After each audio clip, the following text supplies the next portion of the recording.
Hello, my name is Jason Murray and I'm a Solutions Readiness Engineer here at Cisco, and in this video that you're about to watch is the first in a series of videos going over migrating your current UC systems to 9.x.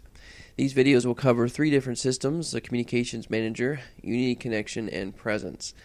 All three systems are set up and integrated with users and devices already configured. First, what I'm going to do is cover a few points before we actually get into the meat of the migration. So let's go ahead and do that now. Alright, so let's go over a few points before we get into the migration. So this particular migration is a physical to virtual or P2V migration, and what you're going to be seeing is you're going to be doing an upgrade on physical devices, MCSs, and getting them up to version 9. And taking those, doing DRS backups and restoring them into virtual machines. So that's going to be the process that we're going to be following. Now, this isn't the only way of doing a particular migration. There's so many different versions out there. I think upwards to 70 or more different versions of software that you could have on your system. So it's very hard to go over every single scenario that you're going to have in one video and in many videos and that matters. So what you're going to see is pretty much everything that you're probably going to be at least touching, no matter what version you're on, whether it is version 7, version 6, or anything like that. You're going to be doing, if you're going to be doing a P2V migration, you're going to be doing most of these steps here. So I'm going to give you a lot of different links throughout this particular video, probably throughout while I'm going through it. There's going to be links and things like that you're going to probably need to read yourself to go over, just to make sure that you're going to cover everything that you're going to be seeing, not just using this video alone, but as long as you're going out to the Cisco documentation, reading the upgrade guides and things that I share in this video, you should be good to go no matter what version you're on. So this is a P2V migration. So the first thing we're going to start out with is the software version that I'm using on the particular Communications Manager. This one is running actually 7.1.5. Reason why I picked that one is because it's a very short hop to version 9. Actually, it's a direct upgrade. And when I'm talking about a direct upgrade, you can see from this software matrix that I'm going to pull up here in just a second, that you'll be able to see from this link that you can tell whether you can go straight to 9 with the version that you're on, or it may take you a couple different hops. So let's pull that up and take a look at that particular document on Cisco's website. So this particular document that I pulled up is the software compatibility matrix, and in this version of this document you can take a look at all the different versions of Communications Manager, ending at right now, the making of this video, 9.1.1a, and you've got 9.0 as well. So in this document you can see all the different versions of software that you're going to be able to jump straight to 9.1 or whatever version you're going to. Farther on down the document you have older version of stuff, and you can see where you need to go. So what I said we're going to start off with is 7.1.5, which is this version right here. So as you can tell, that is a direct upgrade. So there's nothing you really have to do, no other version that you have to hop through to get to version 9 from 7.1.5. You still have to load what we call a COP file, and that will be addressed later on in the video. But once you get that loaded, you can stick the ISO in there, or the CD or whatever, or DVD, and upgrade directly to version 9.x. So if you're on an older version, if you don't see your version listed in this upgrade, you need to figure out where it's at in the matrix and see what interim version you need to go to actually get to version 9. So go ahead and do that and take a look at this document yourself, because not all upgrades are going to be direct upgrades. So that's the compatibility matrix there.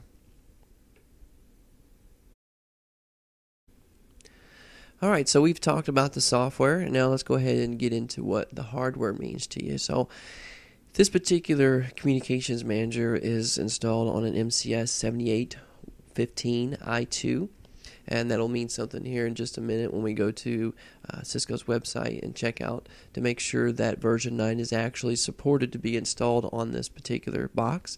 It's a good website, a good page to go to, this link right here. Make sure that you go check this out and make sure your hardware is supported to go up to version 9, because you will be installing Communications Manager on this box, so you're going to use it to go up to version 9. Now, some servers only support up to maybe version 8, so you may have to stop at that version and then do like an intermediate version and then virtualize it then and move into a virtual machine and then continue on with the migration. It'll mean some more licensing and things that you're going to have to do, but you need to be aware of it. There's also things called bridge upgrade that you may run into, which we'll have to do with the 7815. So let's go ahead and look at that document on this link, and we'll check it out and see what we're talking about. Okay, so this is all the supported servers for Communications Manager as far as MCS goes. And then this particular page will list all the versions of hardware versions that are out there at the moment and tell you what versions of Communications Manager are supported. As you can see, it starts all the way back from 3.3. So what we're going to do is we're going to look down at the MCS 7815 I2, which is this one here. So this is what we have in the lab today. So we're going to move all the way down here, and then we're going to kind of move all the way over to the right, because as all these columns are different versions, and we're going to end up at the last column, which currently has a B, and note 5 and 6. So if we go all the way up to the top of this version, this is for this column is for 9.0 and 9.1. So this is the one we want to know about, because this is where we're going in this particular upgrade. So let's go ahead and check out the bottom of this page and find out what those numbers mean. It's particularly the number 5, which is down here at the bottom here. So version 5, what that means to you. So it's supported only for bridge upgrade mode to migrate to newer hardware. So but what a bridge upgrade allows you to do, which this is saying here, is basically that it's going to allow you to upgrade to version 9, but there's not going to be any services. You can't run it in production because things are not going to be working. It only allows you to get up to version 9 to do a DRS backup, so you can do a restore into a virtual machine. That's what bridge upgrade. It's not, this hardware is not supported to be able to run Communications Manager. It's going to allow you to upgrade to it. That's what the particular B means. It is only supported for bridge upgrade. So basically, it's going to get you up to version 9. Nothing's really going to be running on the server, so you can't use it. So only it's going to be up for you to use a DRS backup to get it up and running, and so you can get a backup going and actually restore it into a virtual machine. So that's what bridge upgrade mode is, and this is a document you're going to need to take a look at to make sure what you're going to have to do with your hardware version. Alright, so we covered a few points. Let's cover a couple more. Next thing is licensing. In this series of videos, I'm not really going to cover a video on licensing. I've done that a couple times already, and you can find those videos in this channel with the B6K, different things like that. The licensing is exactly the same throughout different systems, more particularly with the licensing with Communications Manager and Unique Connection using ELM, Enterprise License Manager. So go ahead and check out those other videos. You're not going to see anything on licensing in this series, but I have covered it before, so you can check that out. Other thing I want to mention on licensing is make sure that you get with Cisco on what you're going to be doing with licensing, because it's a new way of doing things from the older versions because of ELM and not dealing with DLUs and things like that. So there's some things that are going to be different, things that you need to be aware of, and you need to really figure out what you're going to be having at the end. So you won't have any surprises. So if you have any doubts in your licensing and what you're going to get at the end result, how many licensing and how that's going to work, definitely get with those folks at Cisco and hit them up, maybe your Cisco contact or whatever, and they can get with the Cisco licensing office, because you're going to do some reports and some things like that, and then you're going to figure out what type of licensing you're going to get at the end. So definitely check those guys out and make sure that you're on par and on the same page as what they show you have and what you're going to have, and everything's going to be squared away. So do that with licensing. That's some things that you're going to need to do before you even do this stuff. So make sure you do that.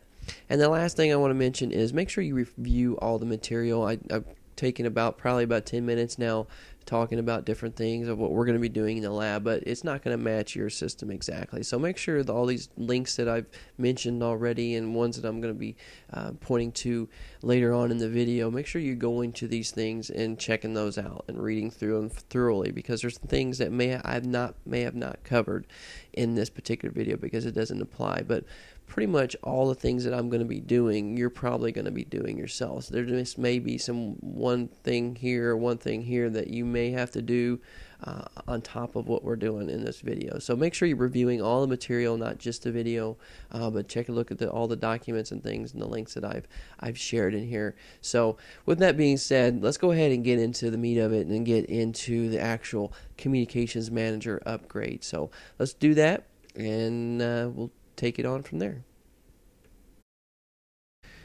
Okay, so we are on our system now, our lab system that we have going, and we just want to kind of run through a simple test. We can call voicemail from our IPC. It answers, so that means it's actually answering, so unique connection is good to go.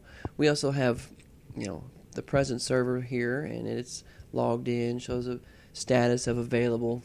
We can also do some dialing from here. We can dial the voicemail palette number of 5000 and call in, and we can see that it is connecting. So there's not any sound due to the fact I'm remoted in with VNC. It doesn't transfer sound, but you can kind of tell it's working since it's answered.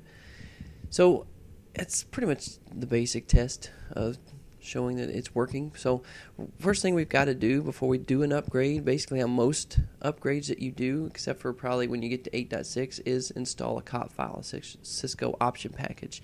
And to do that, we need to go to the OS administration pages and log in and do it there. So the Cisco option package is basically getting your system ready to upgrade. So you can't really install anything until that's loaded, unless you're on 8.6 and you don't have to load one there. So we do have version 7.1.5 loaded on our Communications Manager server. So the steps that you're doing here, like I mentioned before, can be applied to version 6 or 8 or whatever you're doing. Same steps, but we're going to install this COP file. So we're going to go to Software Upgrades and Install and Upgrade. Let that come up, and now we got to pick where our COP file is, and this one is actually on an FTP server, a remote file system, which is our FTP server. I'm going to pick a directory of where it's at. So it's in the CCM directory on our FTP server, and the server IP address, we're going to put that in there, as well as the admin password, or the username and password to get in there. And it is an FTP, so we'll choose that. You could use FTP if you have that server. It'd probably be more secure. Alright, so it automatically recognizes that we have this COP file here. It's the only thing that's in that directory, so it comes up. It's the only thing that we can install, so we're going to go ahead and hit Next.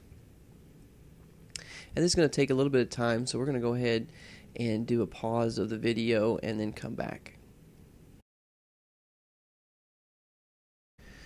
Okay, so we're back, and it's doing some checksumming and validating the file, so it shouldn't be much longer now before it finishes up. And now it gives us a few warnings. It's kind of to ensure the integrity of the file and things like that. As you can read those warnings, so everything looks good. Don't have to worry about those warnings. They're just kind of informational. So that looks good there. So we're going to go ahead and click the next button to actually install it. Now this is going to take a little bit of time to install everything, get everything prepared. So we're probably going to do another pause real quick to move on past to where it's completed, because it'll run through a bunch of installs and do some things like that and actually reboot underneath, or kind of refresh the screen, so it'll come back and be ready for you to actually do the official install of version 9. So we're going to go ahead and pause it and come back in just a moment.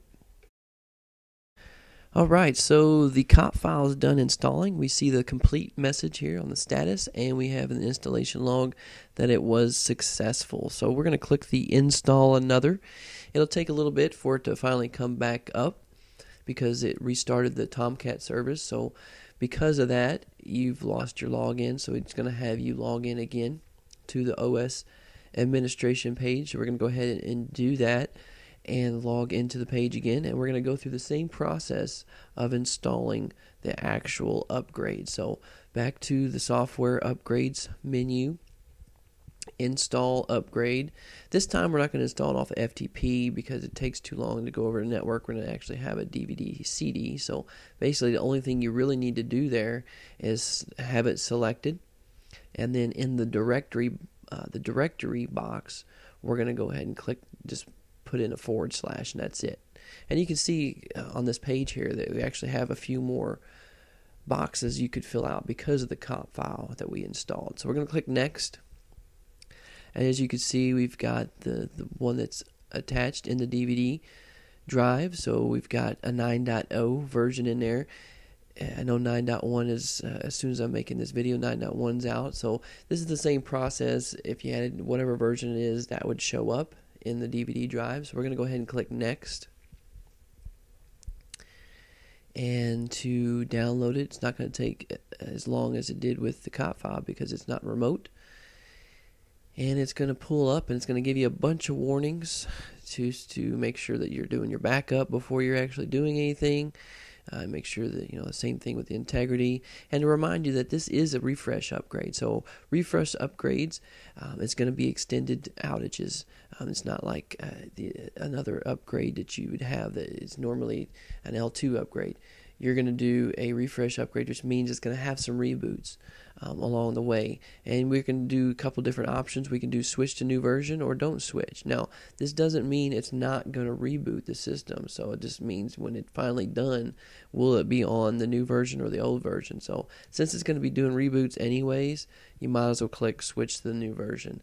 So don't do this during normal business hours and thinking that you're just going to prepare it and then reboot later and get the new version. So don't let that fool you. It will do reboots on a refresh upgrade, so keep that in mind. So we're going to go ahead and click next here and go ahead and say switch to new version after the upgrade is complete.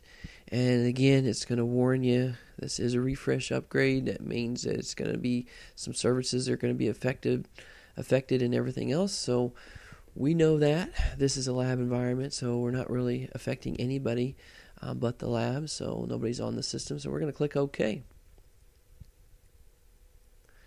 and it's going to spin its wheels for just a little bit and then start off the installation. So this is going to take quite a bit of time. So this is another time we're going to pause it and move on in. Once it's complete, the beauty of video, we can pause it and you can come back when it's done. So we're going to do that now, and I'll be back in just a second. Alright, so with the magic of pausing the video and letting things work, we're already at version 9.0. In real time, this would probably take an hour or so on a smaller system. If you got a large system with lots of users, a lot of systems in the cluster, it could take upwards 15, 20 hours for some things to happen. So because it was so small, it's only took about an hour. It has a 60-day grace period, as I've highlighted here. So you've got 60 days to get those licenses on there. So plenty of time to get things working. Hopefully you figured it all out before you did this. So we're going to go ahead and go to the Disaster Recovery System, or DRS, and do a DRS backup. Because what we're going to do is we're going to take this newly upgraded system on the MCS and restore it into a virtual machine. So bringing that down to DRS on the navigation, hit and go brings you to this page, which is our Disaster Recovery System page. And basically this is where we're going to do our backups and restores from. So first thing we need to do is create a backup device to something to back it up to. On your MCS, you could have a tape device and do it that way, or you can do it on a remote system. So that's what we're going to do on here. We're not going to do it on a backup device. We're going to do it in a remote system. So we're just going to give it a name, basically backup. And then we're going to give it the IP address of the server we're going to back this up to, SFTP server. And then we're going to click on the path name, which is basically a / during the root, and click save. And that's going to go out and actually check to see if your SFTP server is up and running and it's the right password and all that kind of stuff. So when you get a status back, it says update successful. That means everything should be good to go. It's ready to accept backup stuff. So since we've got that message, we're ready to do our backup. And in order to do that, we go ahead and go to our backup menu, then click manual backup. And that's going to bring us to the manual backup page, and then we're going to select the device name of what we just created. We named it backup, and that's what we're going to choose. And then we're going to go ahead and click on all these boxes, backup everything, and we're going to click start backup. And then it comes up with a little message about encryption and making sure that you have the right security password and all that kind of stuff when you do the restore. So we're going to click OK on that box. And once we click OK, kind of sits there for a second, and then we're going to go ahead and start doing our backup. So this takes quite a bit of time, depending how big your database is. So we're not going to sit here and wait for it to get done, because I know it's going to work. So what we're going to do is instead of waiting for this backup to be done, once we get the backup, it's time to create our virtual machine and restore to it. So let's go ahead and pause the video, and we'll get right into creating a virtual machine to restore this backup to. Alright, so we're currently in our vCenter environment. You could be connected with vSphere to the host individually, but we're not actually going to go through the process of creating ESXi system or anything like that, because we've covered that in other videos on this channel. So if you're interested in doing a C-Series or B-Series server, we have those UC on UCS videos. Even in the B6K videos, we go over that time and time again. So we're not going to cover that in here. We're basically assuming that you have your server ready to go. So we're ready to deploy our template. So we're going to click on File, then click Deploy OVA Template. OVF Template is what it says.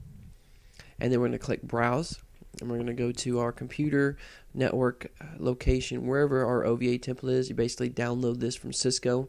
It's free. It's basically gives you all the parameters of the virtual machine. So you download that, get that in your system, and this basically tells you how it's built. So you've got your different disks and things like that. So we're going to go ahead and click Next. You can give it a name, whatever name you want it to give. We're going to leave it just as Cisco Unified Communications Manager. It's fine for now. Now you got deployment type. So you could have a small system with 1,000 users or less. You can use that.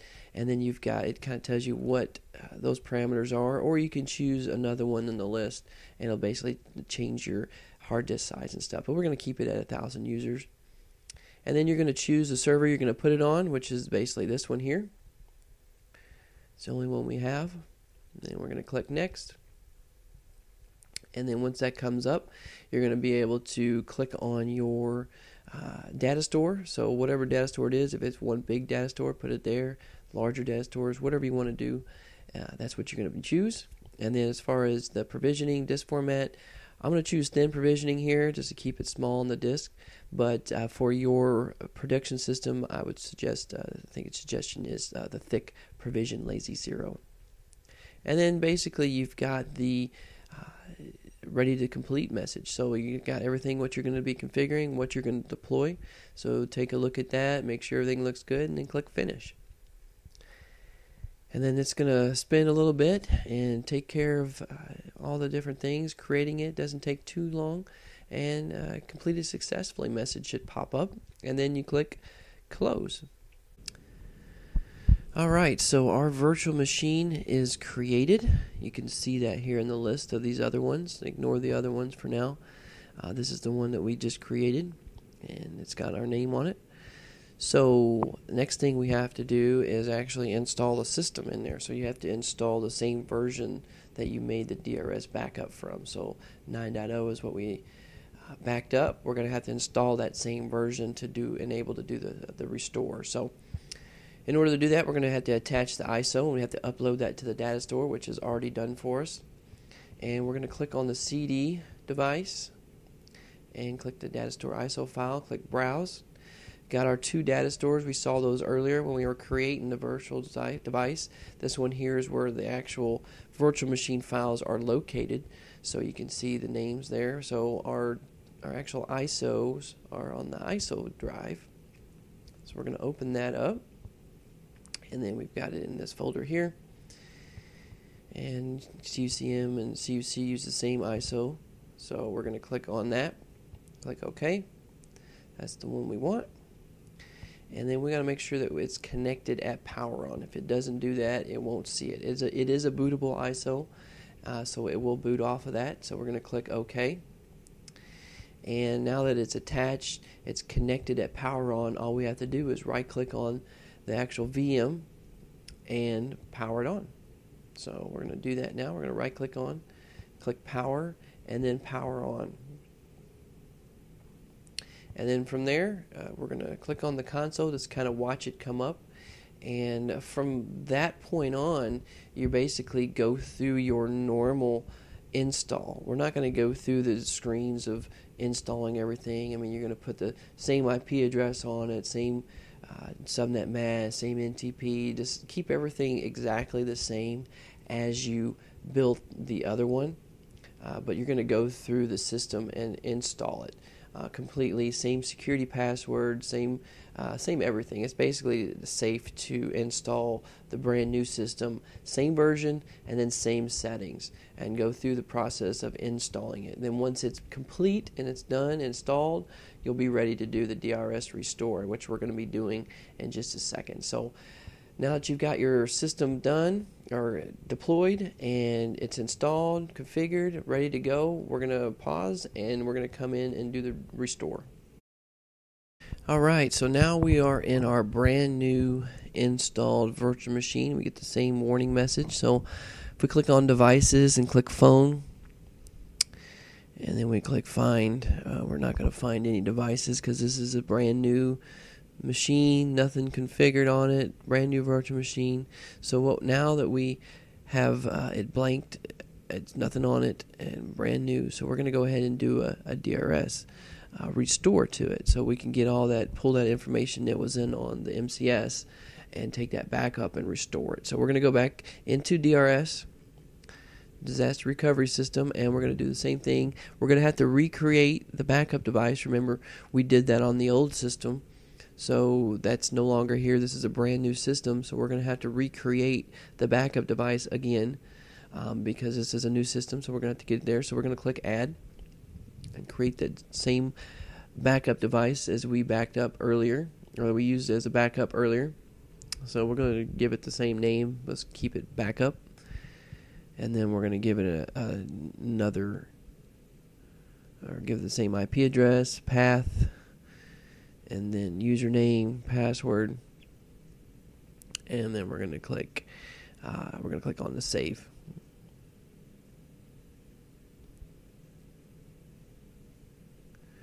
Take a few minutes, go test it. All right, everything is back up. Update successful means it's reachable. Now this time we're going to click on the restore menu and do the restore wizard. So backup device, going to be the backup device we just created, and we're going to click next. Now this time it's going to have a backup file, and hopefully there's one there that you've used as a backup. And this one here shows up we have one that we backed up, so we're going to click next with that. Just as we did before, we checked all the boxes to do the backup. This time we're going to check all the boxes to restore all this. So we're going to click next. Now during a DRS, you could back up multiple things in the cluster or all the systems from the publisher. So this one here is basically saying, okay, which one do you want to restore? And since we only have just the publisher, we don't have any subscribers in this cluster, it's only going to give us the publisher. So we can click on the check boxes for those. But if you had subscribers, you would do the same thing. You would do the DRS backup. It would back up the entire cluster, and then once you get to this point restoring, you can check the boxes for each subscriber or the publisher as you get to it. So it's up to your choice. Like I said, only a publisher in this cluster. We only have the one-to-one system, so that's the only thing it's going to give us as a choice. So if you're doing the subscriber, check the subscriber and do a restore to it, because that's the right way to do it. That's the official way to do it, restoring to subscribers. So we're going to click restore. This is going to take some time, just like it did for the backup. So again, we're going to pause and come back once it's completed. Alright, so the restore came back up. It came up successfully. It did have an error here. I'm not exactly for sure what that error came about, but the restore did come completed, and we'll check that here in just a moment. But a restart is required to complete the process. So once you finally get the restore done, just do a restart, and then you'll be back up and running. So we can switch back over to the devices page, and with that you can see that now we have some devices in there. We've got some things that are registered and such, so we know that it's up and running. We've got phones registered, so the restore did complete successfully. And so that's pretty much all there is to it. And with that, you have successfully restored your publisher's server. Now, if you had subscribers in your cluster, you would actually, you do the same backup when you did the initial backup, DRS backup, and then you would do a restore just as you did the publisher. It's not supported to install a fresh subscriber with the same credentials and just have it sync. It's supported with Cisco to actually do a DRS restore to each system individually. So it does take a little bit more time, but that's the proper way of doing a restore to your cluster, not just a publisher but also your subscribers. So once you get your publisher up and running, then you can install your subscribers individually and do the same process, do the restores and everything like that. So that's basically the process of doing a migration from older version to version 9. The next thing you would do is actually license your system with ELM, get those licenses up and running, which I said we're not really going to touch on in this series, but we've got plenty of videos on the channel that cover ELM and how to do that, so it's not too difficult. Check those videos out if you want to learn about licensing and how to license your system. But you got 60 days once you do the migration to get your licenses chewed up, and then after that things aren't going to work. So that's pretty much the end of the video. Thanks for watching. Hope you learned something today, and hopefully you'll come back and check out our other videos in the series and other videos on the channel. But thanks for watching, and thanks for choosing Cisco.